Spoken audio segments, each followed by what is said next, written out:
Assalamu alaikum. Peace be with all of you.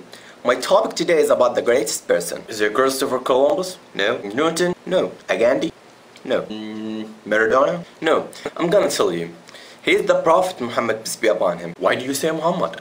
You are Muslim and surely you say Muhammad is the greatest person. It's not because of the fact I'm Muslim. Anyone read his biography, he will know that he is the greatest person. Michael Hart, a non-Muslim, read about the biography of Muhammad and chose Muhammad as the greatest person in his book, The 100 Ranking of the Most Influential Persons in History. Look at what Michael said about why he chose Muhammad. My choice of Muhammad to lead the list of the world's most influential people may be surprised some readers and may be questioned by others, but he was the only man in history who was supremely successful in both the religious and secular levels. Tell me, what do you know about Muhammad? No offense, but what I know is that he was married to a 6-year-old girl. Is that all what you know? You know that the people who are trying to warp Islam are telling you that it was a flaw.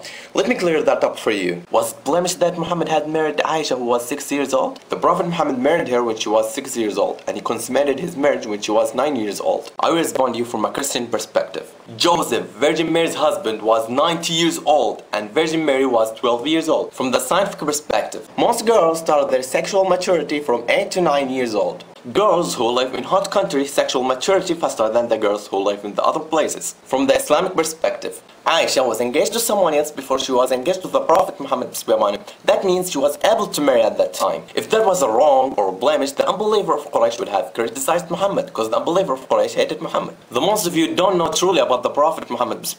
You just heard about Muhammad from those who tried to warp Islam and Muhammad as evil subjects. Did you hear about his mercy? Look at this example of his mercy. In the day of conquest of Mecca, the day of triumph for the Muslims, the Prophet Muhammad turned to an unbeliever of Quraysh and he said, "Oh Quraysh, what do you think of treatment that I should accord you?" And they said, "Noble brother, a son of noble brother." Thus an unbeliever of Quraysh who killed his friends and tried to kill him and agonize his friends. And the Prophet Muhammad said, "No reproof against you this day. Go your way, you are free." What's a mercy?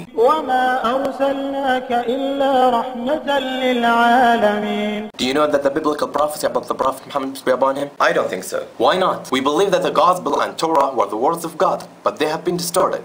Look at what Allah said about this. الذين يتبعون الرسول النبي الأمي الذي يجدونه مكتوبا عندهم في التوراة والإنجيل.